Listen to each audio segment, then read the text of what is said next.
Al fin y al cabo, la EPOC es una enfermedad que se está convirtiendo en la tercera causa de mortalidad mundial.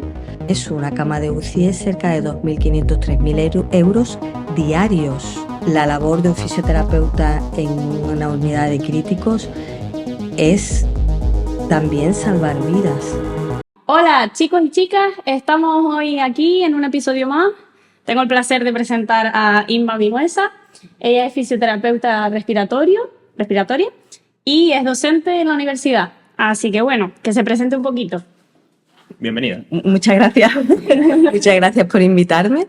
La verdad es que es un gustazo hablar de la profesión. A mí siempre que me invitan a hablar de la profesión soy la primera que vengo, porque me parece que es fundamental para nosotros, por lo menos nosotros mismos, promocionarnos, ¿no?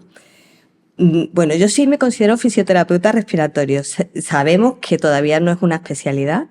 Yo espero no tener que jubilarme sin ver que ya es una especialidad, porque me parece que, bueno, estamos ocupando tantísimos campos a nivel de la sanidad que ya tendría que caer las especialidades, ¿verdad? Y porque no podemos saber de todo. Yo hace 31 años que soy fisioterapeuta, muchos años ya. Y hace mucho también que me dedico sobre todo al paciente respiratorio. Es una pena que no podamos únicamente dedicarnos a eso, pero es una de mis pasiones, evidentemente. Hace pues 3 añitos que estoy en el Centro de Salud de Tacoronte, pues por casualidades de la vida, justo después del COVID, época bastante dura a nivel profesional para los fisioterapeutas respiratorios. Por un lado, bueno, fue la cara y la cruz, ¿no? Por un lado nos dio mucha visualización, ¿no? A nivel social, el que estuviéramos a pie de cama, ¿no? Del paciente COVID, pero fue muy duro, una experiencia, yo creo que a nivel profesional de las más duras que yo he tenido, ¿no?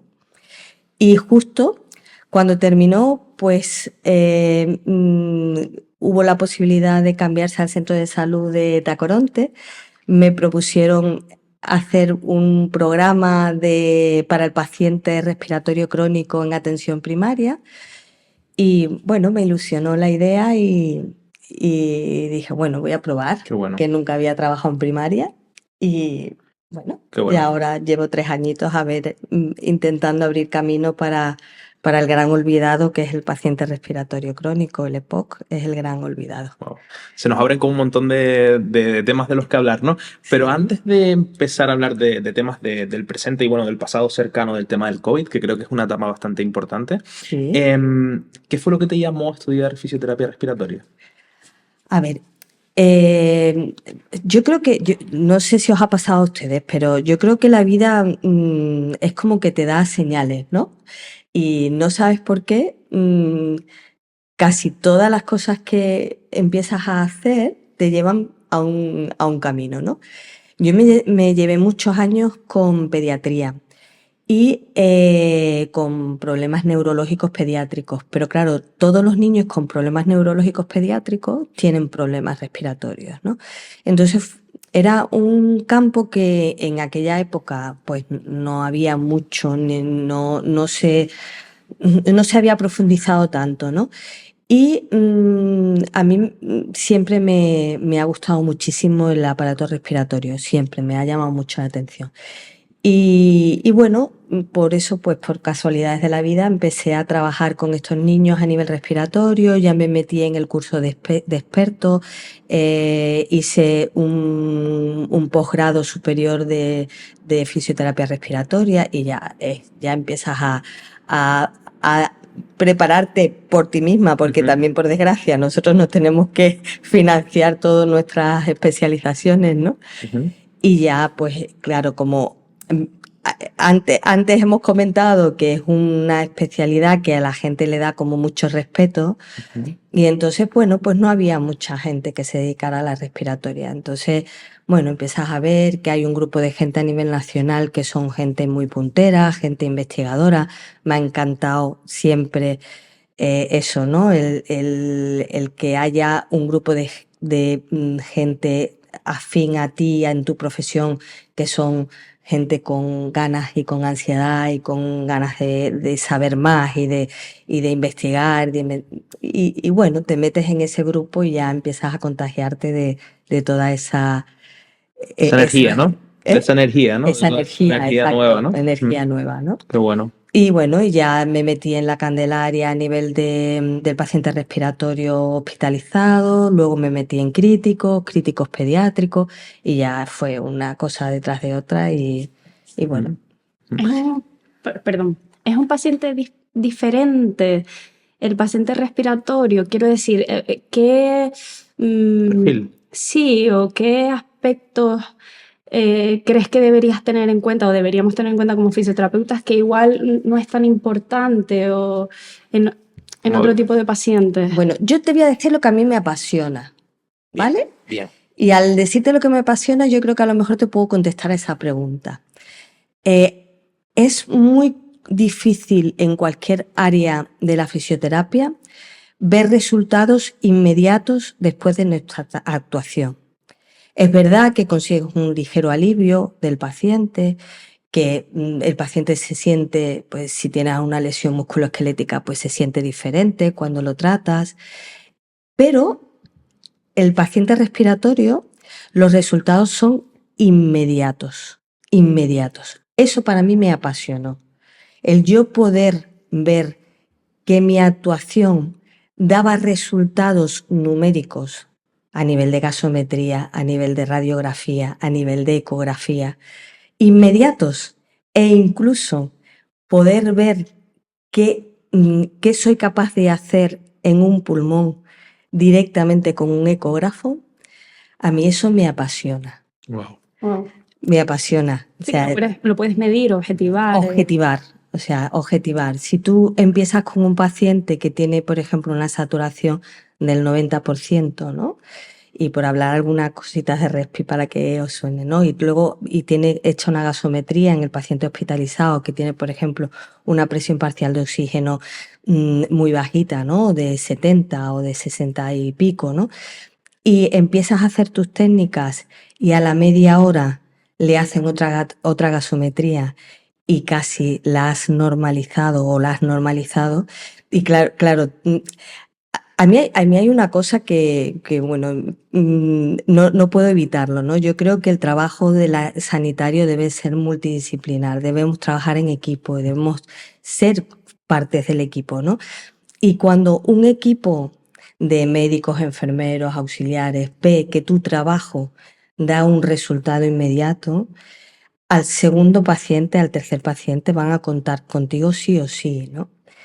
Eso en otras áreas de la fisioterapia nos cuesta mucho, mucho. Y bueno, yo creo que también eso fue una de las causas porque en el COVID fuimos una pieza importante, ¿no? Porque veían que dentro de la ignorancia que había en la enfermedad, del miedo que había, la actuación del fisioterapeuta sacaba a los pacientes adelante, ¿no? Y era, eso no había duda, nadie lo discutía. Sí, que fue como el mejor momento para demostrar Claro. que conseguimos cosas, que Exacto. Reducir el gasto sanitario. Exacto. A través de nosotros o a través de los compañeros que trabajan en hospitalización, etcétera, es posible. Entonces fue como el momento de sacar pecho un poco, ¿no? Claro, ¿no? Y decir, oye, lo que durante toda la vida profesional tenemos que hacer, que parece que estamos vendiéndonos, teniéndonos que vender todo el día, no hacía falta, porque los resultados eran inmediatos. No que en la semana, sí llevo una semana con fisioterapia y sí que me encuentro. No. Es que inmediatamente tenían que quitarle el ventilador al paciente porque normalizabas las constantes respiratorias. Es que le quitabas la oxigenoterapia a los pocos días. Empezaban a levantarse de la cama a los pocos días.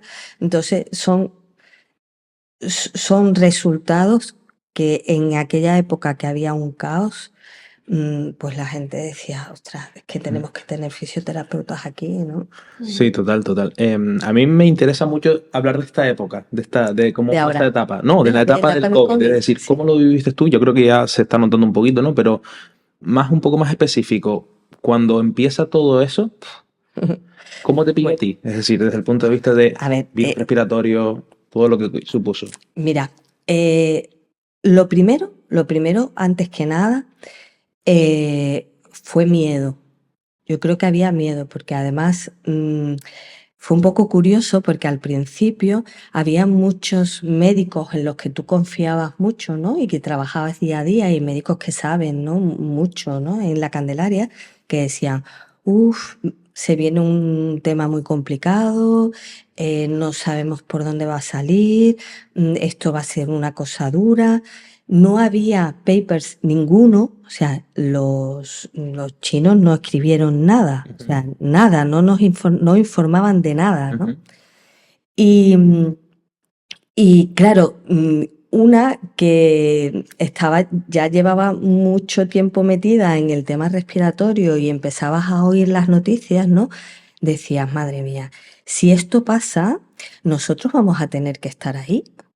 Porque si nosotros somos fisioterapeutas, los que nos dedicábamos a respiratorio, estamos en las unidades de críticos y esta patología se está viendo que está afectando a muchos perfiles de pacientes y no se sabe por dónde, vamos a tener que estar. Entonces, no sé por qué se me ocurrió comentarle al compañero que estaba conmigo en respiratorio, de decir, oye, vamos a hacer un curso de respiratorio para los compañeros para que por lo menos Nociones básicas. no sea esto el temor de decir, bueno, es que no sé hacer nada, ¿no? O no sé cómo O hacer mal, quizás también, ¿no? Es sí, decir, o hacer mal. o cómo enfrentarme Claro. a esta historia, ¿no? Efectivamente lo propusimos en la dirección lo aceptó y cuando ya empezaron a ingresar pacientes, que ya empezaron a ingresar pacientes en la UCI, en reanimación, en la UCI pediátrica se cogieron las camas para los pacientes COVID. Bueno, hubo un momento en que eran cerca de 45 camas ocupadas por pacientes COVID aislados. O sea, es que era una locura, ¿no? No había respiradores, no había... Y encima además no había información. Es lo que os comentaba antes, ¿no? Es decir, a ver, yo estoy enfrentándome a una cosa que no sé cómo evoluciona. Lo único que sabemos es que las personas entran en insuficiencia respiratoria aguda en cuestión de horas y además en cuestión de horas tenemos que intubar. Y hay que intubar tanto al paciente que es geriátrico como al chaval de 35 años que es deportista y acaba de hacer una carrera por el Teide, que me pasó a mí. Entonces, claro, decía, ¿esto qué es? O sea, ¿esto qué es? ¿No?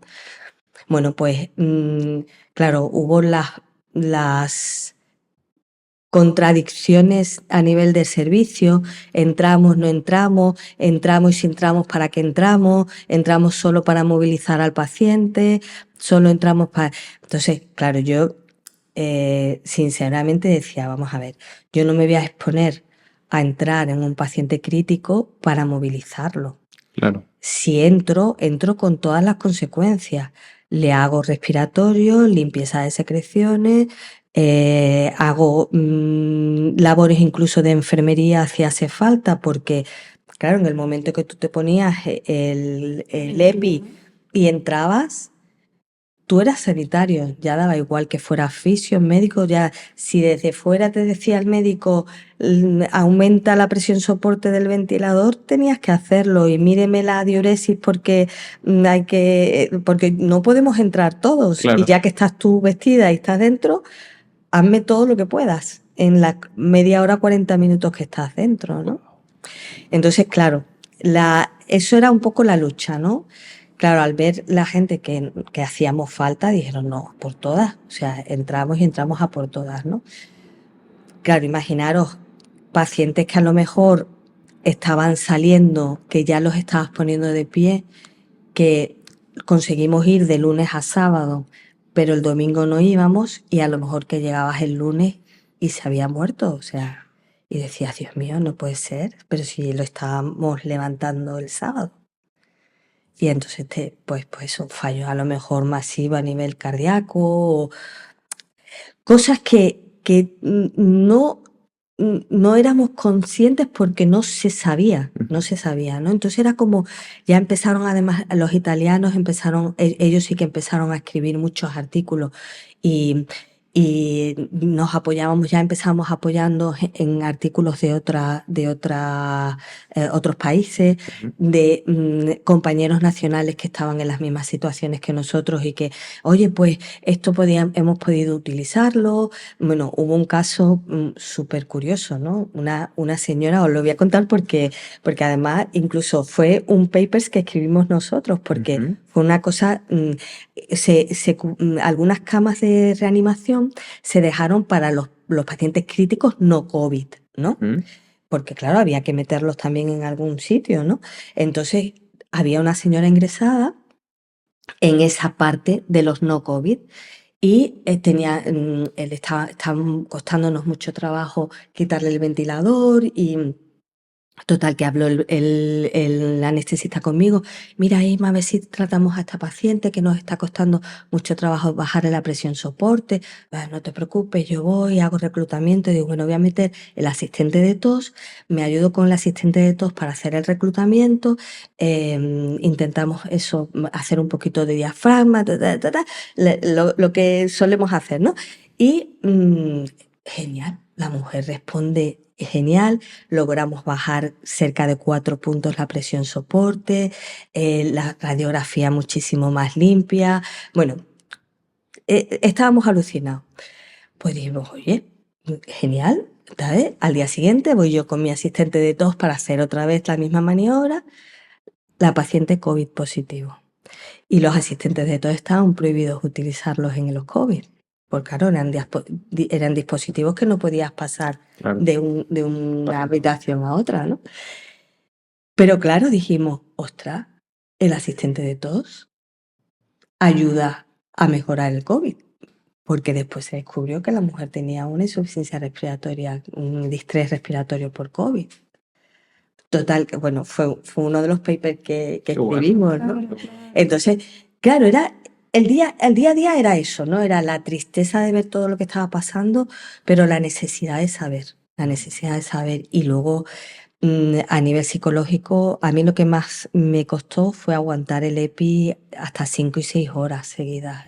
Qué duro. Teníamos, yo llegaba a un momento que además al compañero nos reíamos mucho porque a lo mejor a las 2 o 3 horas necesitaba ir al baño.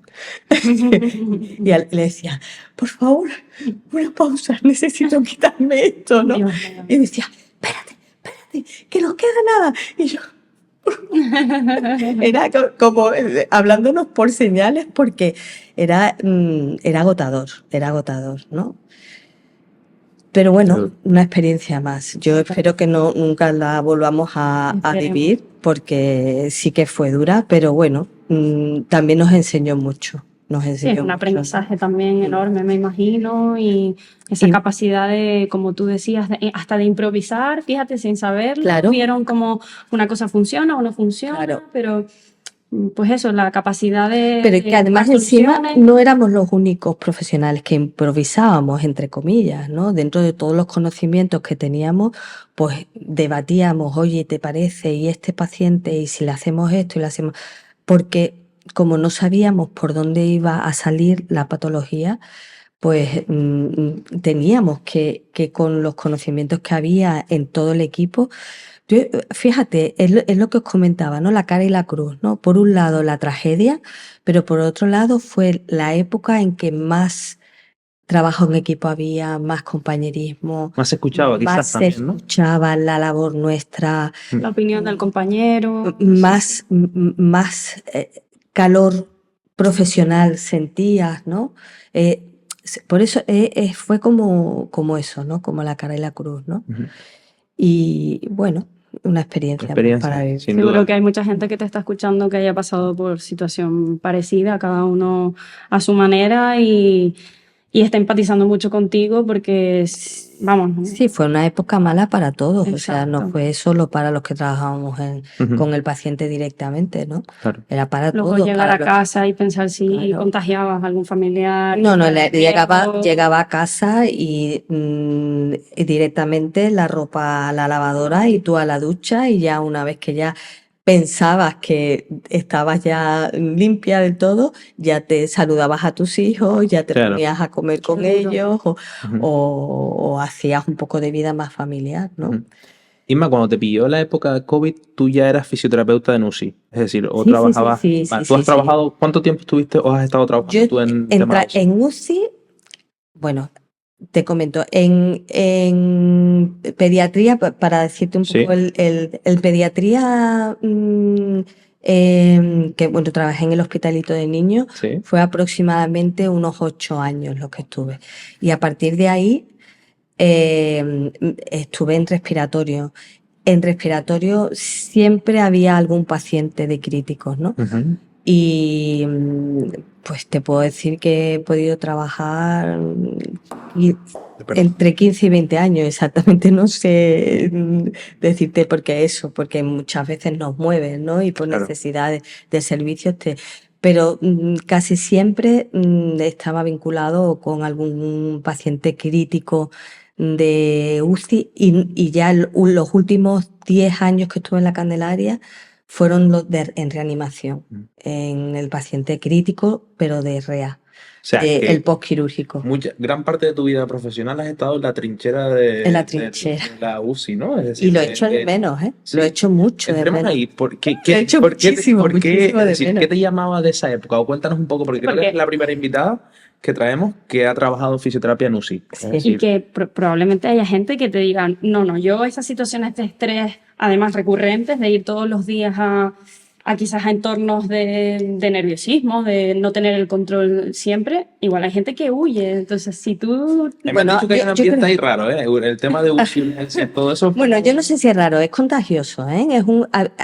Al fisio que le gusta al paciente crítico, se enamora del paciente crítico, eso te lo digo ya. Y además porque yo estoy metida también en el grupo de UCI a nivel nacional, somos 300 y pico fisioterapeutas ya. Y todos decimos lo mismo, ¿no? El que le gusta trabajar con el paciente crítico, ahí hay un hilo conector que no sabes por qué se da, pero lo hay. Yo no sé si es el ego humano, que también puede pasar, de sentirte que eres parte fundamental de la sanidad, a ver, de la curación de ese paciente, ¿no? Eres parte fundamental porque ayudas, eso es así, eso es indudable. O sea, la labor de un fisioterapeuta en una unidad de críticos es también salvar vidas. Y eso es muy, muy gratificante a nivel ego. Claro. Es así, ¿no? Es indudable. Quien diga que no, no es verdad, ¿no? O sea, a mí me han llamado por teléfono, Inma, por favor, ven aquí, que tenemos a un paciente con una telectasia masiva en un pulmón. Y si no vienes y hacemos limpieza en el pulmón, lo voy a tener que intubar. Intubar implica que un paciente pueda estar 10, 12 días más en una UCI, con lo que supone eso, una cama de UCI es cerca de 2.500, 3.000 euros diarios. O sea, no somos conscientes de a nivel económico lo que se puede ahorrar simplemente disminuyendo la estancia hospitalaria en UCI, ¿no? Ujú. Entonces, claro, o en UCI o en críticos, ¿no?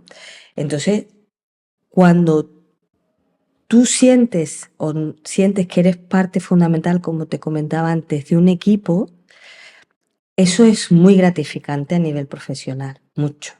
Y que sepas que esa llamada en la que tú has ido, has empezado a trabajar con el paciente, vas varias veces en la mañana, porque si no, no quitas una telectasia, eso es así, ¿no? Y cuando termina la mañana, el paciente está respirando y tiene el pulmón abierto, eso lo has hecho tú.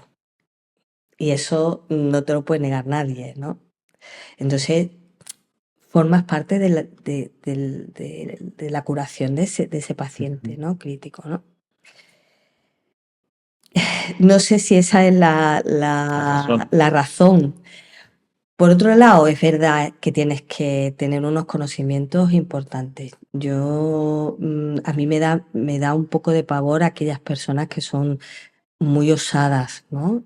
Y entran con un paciente crítico pensando que pueden hacer cualquier cosa, ¿no? Y hay que tener unos conocimientos, tienes que tener unas banderas rojas muy claras para no perjudicar al paciente, evidentemente, porque igual que le puedes ayudar a sanar, le puedes ayudar a ponerse peor, a ponerse más grave, ¿no? Y tienes que tener las cosas muy claras. Yo siempre le digo a mis alumnos que más vale no hacer que hacer demasiado, a veces, ¿no? Y en el paciente crítico es así. El paciente crítico tienes que tener las cosas muy claras y muy seguras. Y si no las tienes claras y seguras, mejor no actúes, ¿no? Claro. No, y capacidad también a nivel personal de aguantar esa presión. Es decir, que creo que eso un poco te lo va dando también el conocimiento, el estudio, la experiencia, Bueno, ¿no? y luego, a ver, siempre también tienes que tener una cosa muy clara.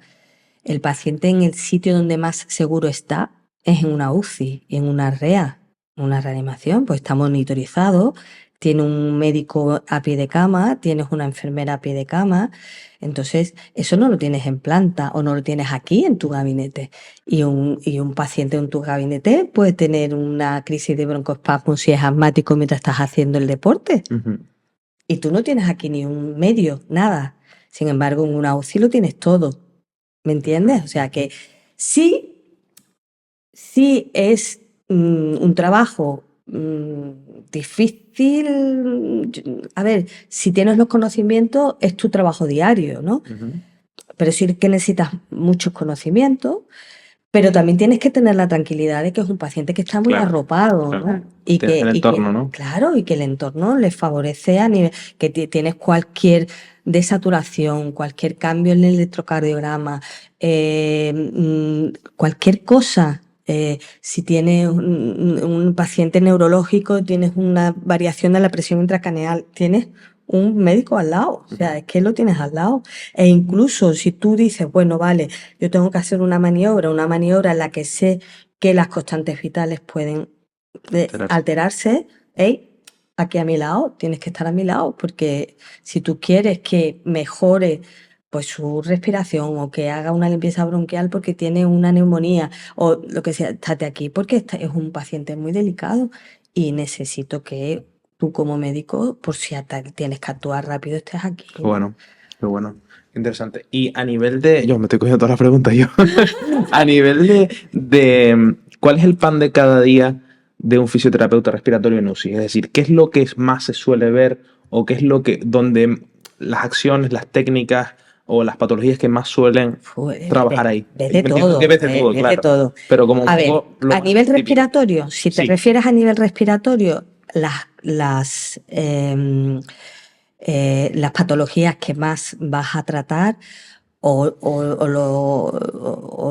los síntomas que más vas a tratar son las atelectasias, sobre todo en pacientes quirúrgicos. ¿Qué es una atelectasia? Vale. Una atelectasia es un cierre de una parte más pequeña o más grande, un segmento, un lóbulo o un pulmón completo. Es un cierre, o sea, no entra aire ahí. Eso puede ser por varias circunstancias, ¿no?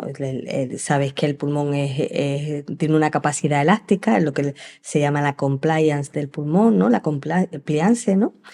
Y por diferentes procesos, motivos, ya sea motivo la patología que tiene el paciente, pues a nivel quirúrgico, pues por ejemplo, porque haya un derrame pleural y comprima el pulmón, pues porque se atraviese una secreción y tape el bronquio y no entre aire. Toda circunstancia que impida entrar el aire en una parte o en todo un pulmón hace que ese pulmón se cierre. Ese cierre del pulmón pues da una consecuencia a nivel de constantes bastante graves, ¿no? Baja muchísimo la saturación de oxígeno, el paciente no ventila, si no tiene oxígeno se muere. Entonces es fundamental que se actúe rápido. que se actúe rápido, y si la causa de esa atelectasia la podemos tratar nosotros, deberíamos ser el primer escalón para, ¿Y qué es para rápido? Es tratar. decir, ¿son horas, minutos? Es decir, por ejemplo, ¿cuánto puede estar un pulmón Sin que en entre aire. atelectasia, por así decirlo? A ver, eso te lo va a marcar lo que se llaman los valores de PAFI, ¿no? Las Ujú. PAFI es la presión, los valores de la presión parcial de oxígeno dividido por la fracción inspirada de oxígeno, ¿vale? Vale. Entonces, si el paciente tiene mucho oxígeno y su presión parcial de oxígeno, su cantidad de oxígeno en sangre disminuye a niveles no compatibles con la vida, tienes que intubar al paciente. Vale, vale. Entonces, porque entra en un fracaso respiratorio agudo. Entonces, al intubar al paciente, directamente, pues intentan abrir ese pulmón que está atelectasiado. Ujú. ¿Qué pasa? Que muchas veces la atelectasia empieza en un segmento y puede tratarse con técnicas o en un lóbulo y puede tratarse con técnicas de fisioterapia respiratoria. Y eso hace que el paciente no siga empeorando, sino al revés. Claro. Mejore y no necesite Ujú. que se le ponga un Y- tubo o que se le ponga una ventilación no invasiva, ¿no? Ujú. Que haga que el aire entre con más presión para que puedas abrir ese pulmón, ¿no? Claro. Entonces, hombre, yo creo que nuestra actuación, ya te digo, no solo disminuye estancias hospitalarias, sino ahorra incluso técnicas más agresivas o más costosas a Sí, nivel más económico. intrusivas también Más dentro del intrusivas, paciente. claro, total. ¿Y qué técnicas, por ejemplo, a nivel de fisioterapia, cómo se trabaja una atelectasia? Entiendo que es diferentes tipos de atelectasia, ¿no? Pero Claro, hay diferentes. ¿qué Depende también, técnicas se suelen y usar? depende también si el paciente es colaborador, si no es Ujú. colaborador, en qué circunstancias está el paciente, si tiene energía suficiente a nivel muscular como para ayudarte a hacer técnicas Más dirigida, activas y claro. dirigidas. Si estamos ante un paciente así, si estamos ante un paciente colaborador que todavía tiene suficiente fuerza muscular y que te ayuda, y ponte que, por ejemplo, la atelectasia es por un tapón mucoso de secreciones, pues tenemos diferentes aparatos. Tenemos un aparato que se llaman PIP vibratorios, que hacen que la secreción se desplace con más facilidad. Luego tenemos técnicas inspiratorias y expiratorias que aumentan el flujo y que hacen que esa secreción se vaya Ujú. subiendo a vías aéreas más grandes, Alta, sí. más altas, y que pueda echarlo con más facilidad. Y luego si tiene una fuerza de tos suficiente, pues ayudas al paciente a toser y luego, una vez que quitas ese tapón de moco, tenemos técnicas lo que se llaman para reclutar. Pues puedes ayudarte con un resucitador, con un ambú, puedes ayudarte con aparatos como los asistentes de tos que te hacen también una insuflación que se llama, ¿sabes? ¿Reclutar qué significa? Es decir, como Reclutar es ir entrenando el... reclutar es abrir aquellas zonas del pulmón que tienen menos elasticidad Sí. y que les cuesta más trabajo mantenerse, esos alvéolos les cuesta más trabajo mantenerse abiertos, ¿no? Ujú. Entonces, cuando tú le metes una presión de aire mayor, el volumen de aire que entra a zonas inferiores del Sí. pulmón es mayor y consigues abrir esos pulmones, ese pulmón, ¿no? Esa zona que está cerrada o que Claro. tiene menos elasticidad. Ujú. ¿Qué pasa? Que eso tú no lo puedes hacer solo una vez y se queda así, Claro. porque eso es como cualquier músculo que estás empezando a entrenar. A ver, es un tejido diferente, ¿no? Pero tú, cuando empiezas a entrenar, Ujú. el músculo no se va de 0 a 100, ¿no? Sino vas progresivamente mejorando su fuerza. Pues el alvéolo progresivamente vas mejorando su elasticidad. A lo mejor necesitas enseñarle técnicas al paciente para que él haga cada X tiempo, para que ese pulmón no se vuelva a cerrar, ¿no? Esos son los pacientes colaboradores. Los pacientes que no son colaboradores tenemos maniobras, pues incluso con el propio ventilador.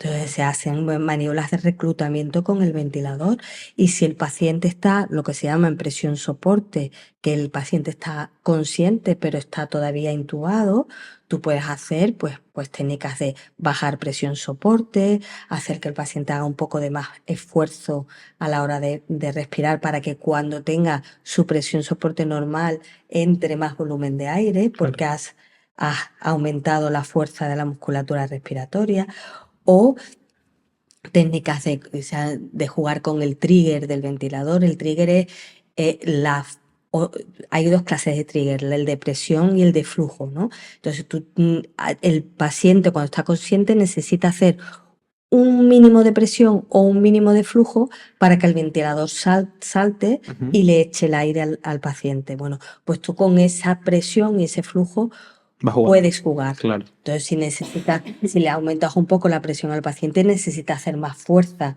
para abrir, ¿no? Y ahí es una manera de entrenar también al paciente, claro, de que respire por él mismo, ¿no? Y que aparte de conseguir una mayor fuerza muscular a nivel respiratorio, consigues que aumente ese volumen inspiratorio. Y al aumentar el volumen inspiratorio, hables los alveolos, y al abrir los alveolos, pues empiezas a abrir esas atelectasias que puede tener el paciente, ¿no? Hemos estado hablando, Isma, en la parte de críticos, UCI, hospitalización, etcétera. Nos comentaste que también estabas trabajando ahora en atención primaria. Sí. Entonces, me he ido al extremo opuesto. Sí, la verdad que sí. Entonces, cuéntanos, nos gustaría que nos contaras un poco los casos de tus pacientes respiratorios, cuáles son las patologías en concreto que más ves, qué tipo de fisioterapia haces con ellos, etcétera. Bueno, mira, ahora, como sabéis, en atención primaria lo que priva es la prevención, ¿no? Por eso os digo que me he ido al extremo opuesto. La idea que tenemos ahora, bueno, que os animo también a que invitéis a algún fisioterapeuta que esté en consultas ahora de atención primaria. Sabéis que ahora hay un proyecto y que ya es realidad, que en la sanidad pública, en los centros de salud, se están creando consultas de fisioterapia con derivación directa, que quiere decir que el médico de familia puede derivar directamente algunas patologías al fisioterapeuta, que tiene su consulta como una consulta privada. Una consulta privada, y tiene su consulta como la tiene el psicólogo, como la tiene el nutricionista, como la tiene el enfermero, como forma parte del equipo multidisciplinar, y hay algunas patologías que se van a derivar o se derivan ya directamente al fisioterapeuta, ¿no? Bueno, pues en una de esas patologías ha entrado la enfermedad pulmonar obstructiva crónica, ¿no? Y el EPOC.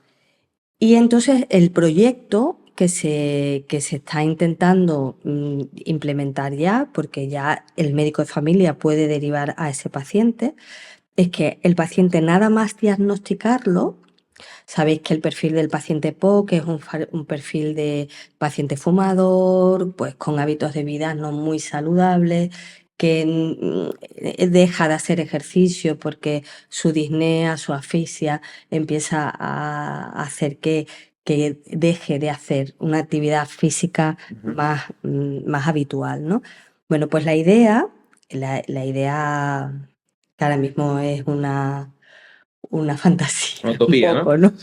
Pero bueno, que yo espero que algún día se dé, es que exactamente igual que al paciente diabético, cuando se le diagnostica al paciente POC, se le derive, bueno, pues a su enfermero para la deshabituación tabáquica y a su fisioterapeuta para, bueno, ver qué capacidad de ejercicio tiene ese paciente, hacerle sus test de capacidad de ejercicio y aconsejarle unos hábitos de vida también, bueno, aparte de apoyar la deshabituación tabáquica, pues aconsejarle una actividad física acorde a sus características individuales.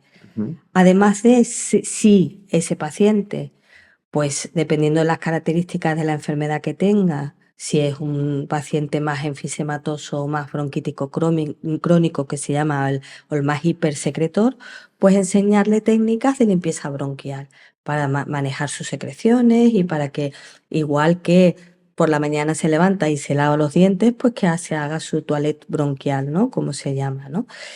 Y se le enseñe desde el minuto 1, o por lo menos se le dé la posibilidad de enseñárselo desde el minuto 1, ¿no?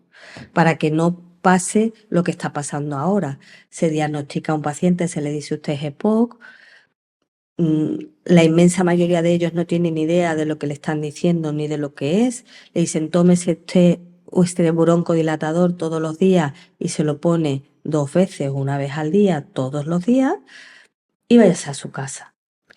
Y claro, cuando el paciente llega a ti, ha sido cuando ya ha tenido una exacerbación de su enfermedad o lo han tenido que ingresar ya en el hospital y ya su función pulmonar ya está mucho más deteriorada, ¿no? Entonces, bueno, ahora incluso hay a nivel europeo una campaña bastante importante para potenciar un poco este tipo de actuación con el paciente respiratorio crónico, porque al fin y al cabo la EPOC es una enfermedad que se está convirtiendo en la tercera causa de mortalidad mundial. Entonces, tiene el suficiente peso a nivel sanitario como para que se le dedique mucha más atención de lo que se le está dedicando actualmente. Y que puedas participar antes.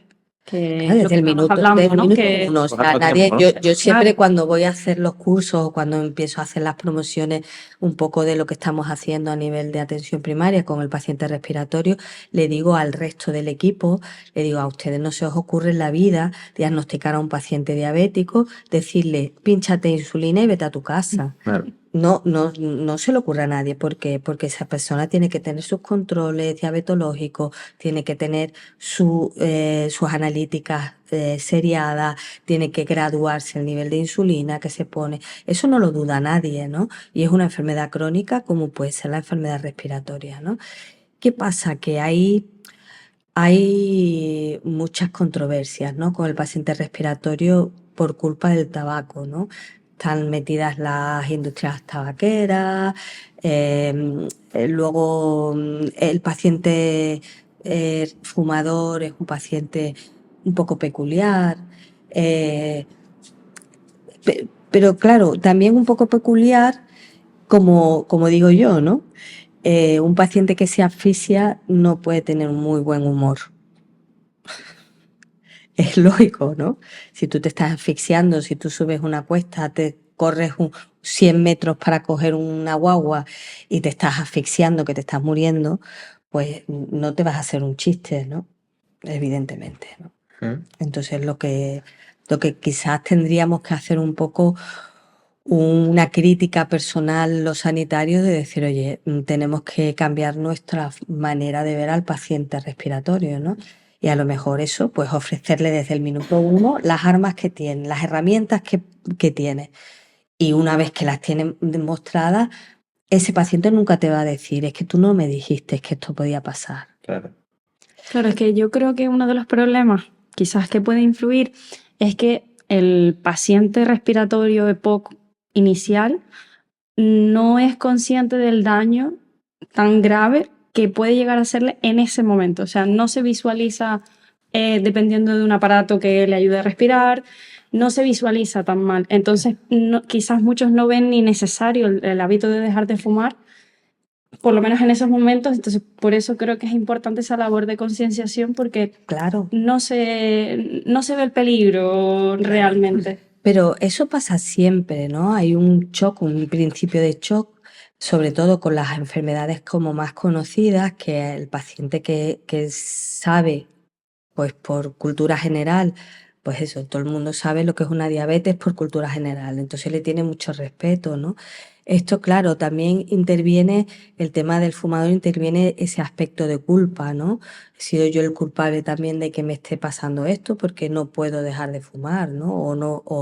O no quiero dejar de fumar, ¿no? Entonces ahí se juntan Difícil, un tema difícil. muy difícil. Sí. Son temas que causan demasiada disparidad de emociones y de sentimientos, ¿no? Y luego lo que os comentaba, o sea, no somos capaces de ponernos en la piel del paciente. Totalmente. ¿no?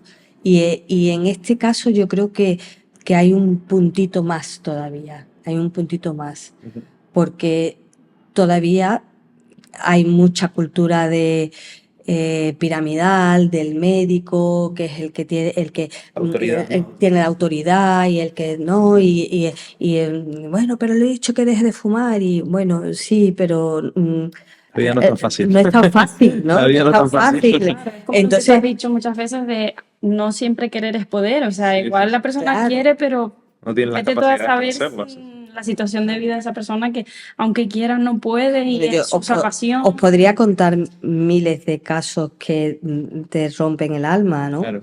Pero el tema es decir, bueno, evidentemente, igual que en otras enfermedades crónicas se aborda con un equipo multidisciplinar, este paciente se tiene que abordar con un equipo multidisciplinar.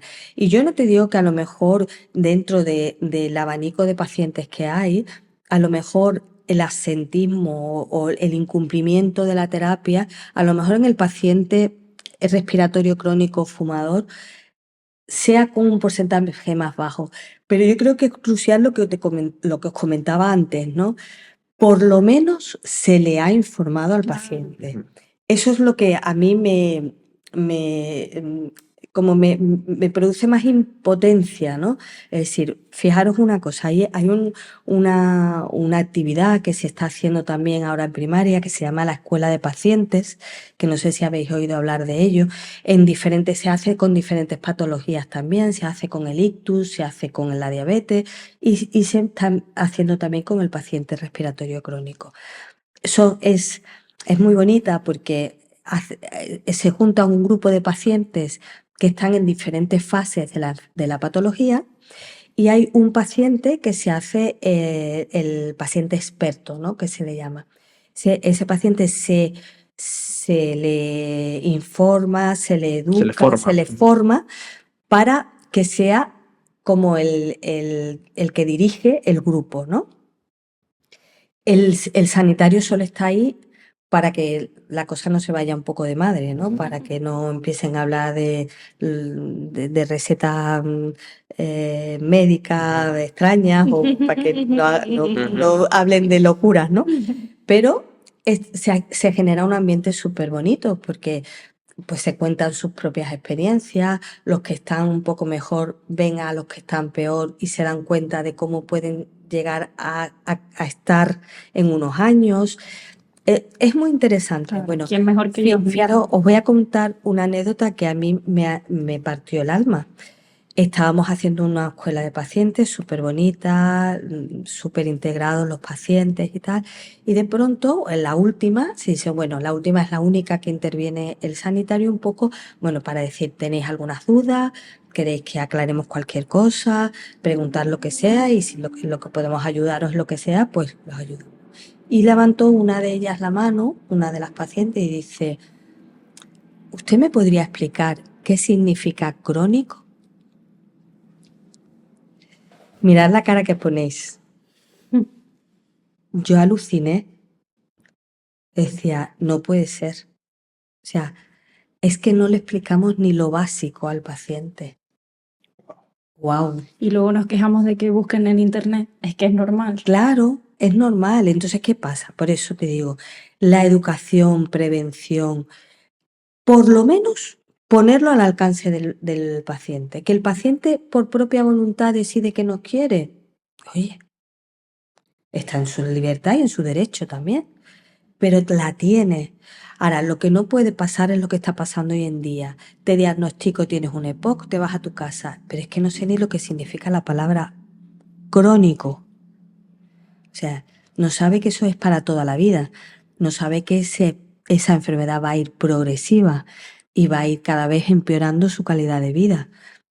Y si no pone remedio y no cambia sus hábitos de vida, va a ser galopante. Y morirse asfixiado es horroroso, ¿eh? Horroroso. Es horrible. Yo creo que es uno de los síntomas peores que hay, ¿eh? Sin duda. Sin duda. Sin duda. Sin duda. Ujú. Uf, Bueno, vamos a hablar de algo más alegre. pero esto también es importante. No, me Lo que encanta. buscamos es transmitir las cosas La realidad. exacto. ¿Sabes? Hablar- Entonces, lo más cercano posible para todo el mundo, que sea entendible, entonces creo que esto lo estamos consiguiendo. Sí. Así que Pues fíjate, al principio es una cosa tan fácil y tan bonita porque ahora en las consultas lo que se pretende hacer es eso, ¿no? Lo primero y el pilar básico, la educación al paciente, que tenga el paciente la posibilidad de preguntar cualquier tipo de duda, cualquier tipo de cosa que le genere angustia o lo que sea, ¿no?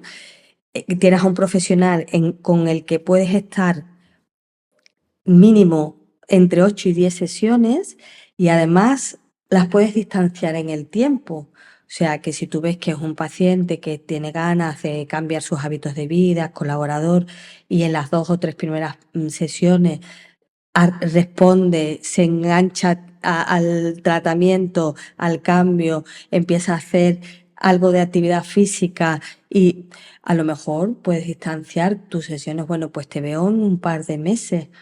O te llamo incluso por teléfono Claro. en un par de meses. Oye, ¿cómo va? ¿Necesitas venir? ¿Necesitas que te aclaremos más cosas? ¿Necesitas que volvamos a medirte tu capacidad de ejercicio para poder ponerte a lo mejor otras actividades o otros ejercicios que te vengan mejor? A golpe de teléfono. Imaginaros. sí, la confianza, el sentirse Estar acompañado. Exacto, En su o sea, proceso, en sin su duda. proceso. Me parece tan bonito. A mí me parece una pasada. Sí, Y eso lo podemos hacer nosotros. qué guay. Incluso además ver, o sea, ayudarle en su proceso de deshabituación. Oye, ¿qué tal? ¿Cómo responde? ¿Has ido a tu médico? ¿Sabes que tienes tratamientos médicos? ¿Sabes que te pueden ayudar a pasar? No todo el mundo es igual y todo el mundo puede dejar de fumar de la noche a la mañana. No todo el mundo tiene unas circunstancias familiares o personales que le ayuden a dejar de fumar, ¿no? Oye, pues tú puedes ser también alguien que le dé la mano y le acompañe en el camino, ¿no? La verdad es que es súper bonito, ¿eh? Es un proyecto súper bonito y luego son 3 cosas, porque claro, cuando un paciente empieza con la patología, no es un paciente que tenga grandes síntomas, con lo cual va a ser muy fácil decirle las cosas que tiene que cambiar, las cosas que tiene que hacer, ¿no? Y cómo se va a sentir mejor. Eso no hace falta ser una especialista en críticos para hacerlo. Claro.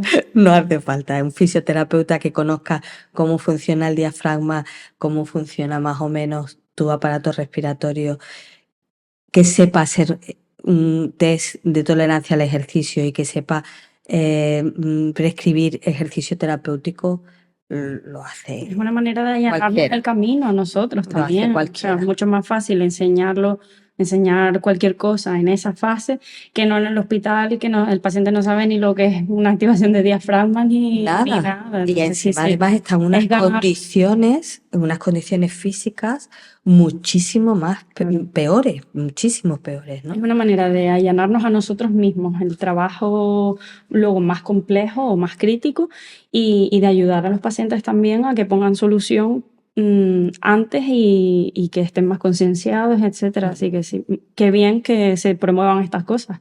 Porque- Totalmente. Bueno, yo creo que por aquí estamos. Podríamos estar hablando aquí 4 o 5 horas más contigo, Ima. La verdad Los que oficios somos así, está que siendo- es un peligro reunirnos, Sí. y hablar de fisioterapia. Que sí, tenemos que hacerlo a las 10 de la mañana, por lo Yo menos. no creo que sea peligro, debemos reunirnos más y compartir más. también es verdad. No Es que es la primera persona que lo dice. De hecho, el otro compañero, Juanjo, lo comentó Sí. también. Decía, qué importante es esto, ¿sabes? Sentarnos a hablar un par de fisios de diferentes ramas, de diferentes Claro, especialidades y debatir, ¿no? sí, yo siempre lo he dicho y siempre lo diré. Tenemos la profesión más bonita del mundo, la más bonita del mundo. Ujú. Y el fisioterapeuta que ama su profesión muchas veces no sabe el bien que le hacemos a la sociedad. No lo sabe. No sabe el poder que tenemos en nuestras manos. Tenemos mucha empatía con el paciente, tenemos muchos recursos para mejorar la vida del paciente y tenemos que creérnoslo. Yo creo que solo sabemos lo que vale la profesión cuando nos toca ser pacientes. Es decir, porque muchas veces tengo yo esta idea de que a lo mejor en la sociedad, ¿sabes? En plan, a nivel económico no son una de las profesiones donde más se genera, ¿no? Dinero. Y bueno, en ciertos tipos de momentos, pues se le da valor a eso, ¿no? Pero cuando a ti te toca ser paciente y vas a un fisio y ves lo que trabaja tú siendo fisio, ¿sabes? Tú dices, joder, pero qué bien elegí, ¿no? No sé. Tendemos a valorarlo más cuando lo vemos de fuera y quizás cuando lo hacemos nosotros un poco menos. Quizás depende también de la autoestima de cada uno. Las situaciones, ¿no? Yo Sí. creo que en todas las profesiones va a haber todo tipo de perfiles, ¿no? Pero no sé si es por esa trayectoria de tantos años de lo que os comentaba antes, ¿no? Esa necesidad de vendernos, Ujú. porque no tenemos una pastilla que haga el efecto inmediato, ¿no? Sino tenemos que implicar al paciente en su propia recuperación, ¿no? Y eso a veces no, no se ve tan maravilloso ni tan fácil como una pastilla, ¿no? No sé si es eso, ¿no? Si esa trayectoria que tenemos a lo largo de tantos años de, oye, que somos útiles, que hacemos, que damos, que obtenemos muchos resultados, que a veces, en vez de ser el último el escalón, que ya no sabe dónde meter al paciente y entonces lo mandan a fisioterapia, deberíamos ser el primero, porque te hubiese ahorrado un montón de caminos y un montón de consultas del paciente, ¿no? Y esa necesidad constante de tener que demostrar nuestro trabajo es lo que a veces nos ha cambiado un poco ese perfil, ¿no? Ujú. De profesional, ¿no? No lo sé, Puede ser, sí. te digo un poco la experiencia de tantos años, ¿no? Yo soy una defensora aférrima de mi profesión, o sea, desde el minuto uno no creo que haya una profesión donde haya más feeling y más cercanía con el paciente que la nuestra. Nos llevamos horas, días, meses, incluso años con pacientes. Somos parte de su vida, de su familia, de su todo, Sí, de sí, su sí. todo, Sí, ¿no? sí, sí, De sí. su entorno. Entonces, muchas veces hemos sido la clave para su salud y no somos conscientes de eso, ¿no? Y hasta que no ha ido al fisioterapeuta, esa persona no se ha mejorado. Ahora estamos tratando también mucho en el centro de salud el dolor crónico, que yo creo que con Sebastián llegasteis a hablar Sí, del tema sí, sí. del dolor, ¿no? A mí me parece apasionante el tema del dolor crónico, ¿no? Y estamos teniendo casos eh, de muchos años de dolor crónico que en el tiempo que llevan con nosotros tratándonos se han curado del dolor, se han curado. O sea, ahora actualmente sabéis que el dolor ya se considera una patología por sí misma, Ujú. el dolor crónico complejo, ¿no? Pues si ves cualquier manual, cualquier artículo de 5 años atrás, te ponía que el dolor crónico no se cura. Ahora sabemos que el dolor crónico se cura y somos un pilar fundamental para que el dolor crónico se cure. O sea, y seguimos teniendo que luchar porque en el equipo de los profesionales que se encargan del dolor haya un fisioterapeuta. Ujú. Es un Que- tema que hay que ir, una piedra que hay que ir rompiendo poco a poco, ¿eh? Sí, Sí, Es sí. que, suena irónico, por la eso verdad. te digo que a lo mejor ese espíritu luchador de estar continuamente tocando, es el que nos hace un poco ser también más introvertidos en Esa nuestra, mentira de que introvertidos, igual sí, en nuestra Sí. profesión, ¿no? Sí, De, sí, sí. de no creérnoslo a veces hasta nosotros mismos, ¿no? Sin duda. Bueno, Isma, vamos a pasar a la última parte de la charla, A la que Leo le encanta presentar. a la que a Mili le encanta hacer. O sea que, ¿estás preparada? Bueno, sí.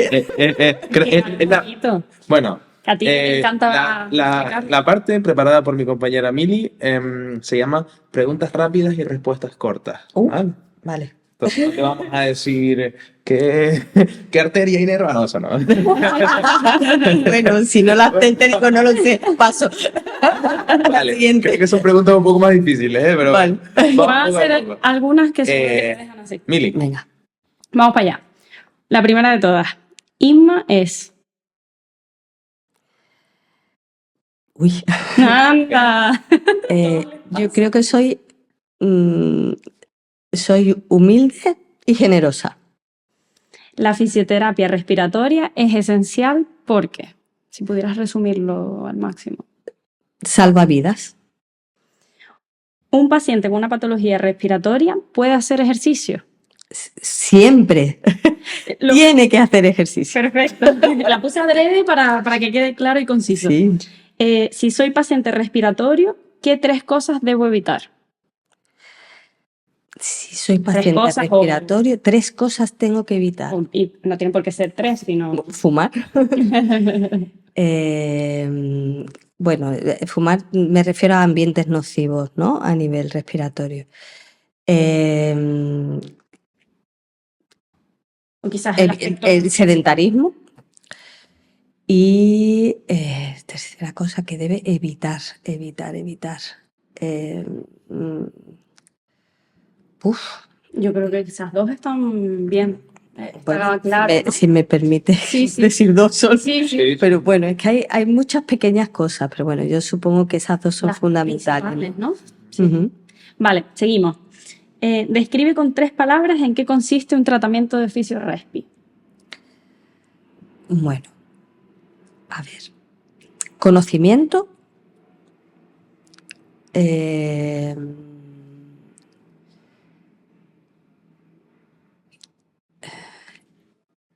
Adecuar las técnicas al paciente, a las características del paciente. No vale todo ¿cómo adaptar? ¿A todos? Adaptación. O individualización. vale. ¿no? la individualización de la terapia.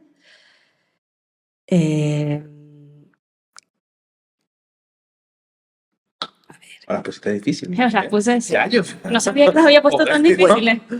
Vuelve a repetírmelo. 3 palabras, describe con 3 palabras en qué consiste un tratamiento de fisiorespi. Conocimiento. Conocimiento, individualización. individualización y empatía. Siempre la empatía es fundamental Qué bien. en todo, Yo creo que en esa todas tiene las que estar en especialidades. todas, ¿no? Sí, Sí. sí, sí. Vale, dime 2 o 3 herramientas en tu trabajo que tengas que tener siempre contigo. ¿Fonendo? Ya, la segunda. ¿Puedo decir varias cosas? Por favor? Sí, claro. Un ecógrafo, un pulsiosímetro.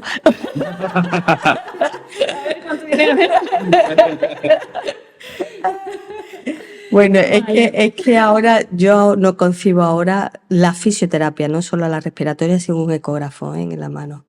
Tenemos que saber hacer ecografía, porque es la evidencia directa de nuestro trabajo.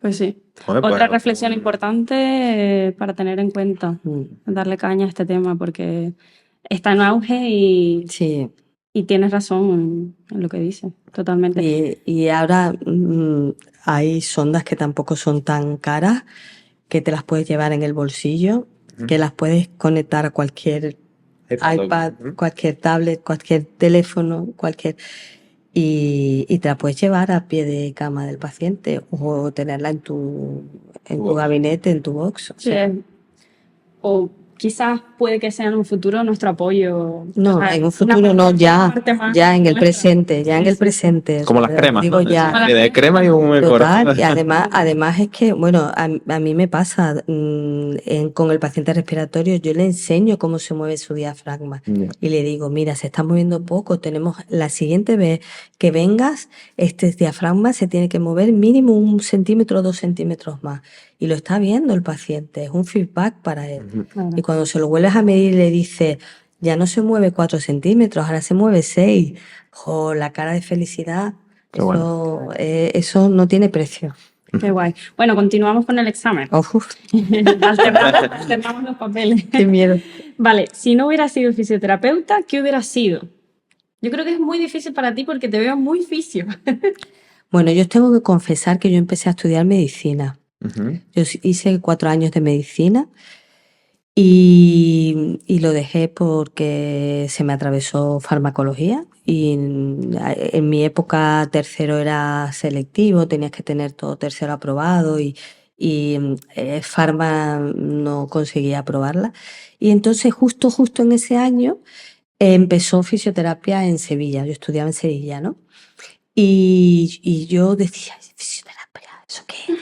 Porque claro, era la primera escuela que se hace, os estoy hablando del año 89, 90. Ujú. Y dije, ¿esto qué es? ¿Esto qué es? ¿Esto qué es? Que empecé a ver lo que era y me apasionó desde el minuto uno, porque vi que era la profesión a la que yo quería aspirar, que era estar con el paciente y ayudar al paciente, ¿no? Esa era mi vocación. Y desde que empecé no me he arrepentido ni un solo minuto de estar donde estoy. O sea, Qué bueno. Qué bonito, qué bonito. Qué bueno, pues Sí, dejamos, yo creo que este mensaje tan bonito para el final de la charla. Exacto. Gracias, Inma, por haber Gracias participado, a por haber ustedes. venido aquí y Todo tu acompañarnos en conocimiento, tu un... empatía y tu pasión. Sí, sí, sí. Sí. Ha sido un placer. Muchas gracias. Igualmente. Y bueno, estás invitada para cualquier otra tertulia, charla que hagamos. Cuando pues, sin queráis, duda te- nada más Y que lo que tenéis que necesites. llamarme. Sí, Lo sí, que necesites, aquí perfecto. estaremos. Igualmente. Muy bien. Amigos, Bueno, gracias nos vemos, por el vídeo gracias. y nos vemos en el próximo. Chao. Chao.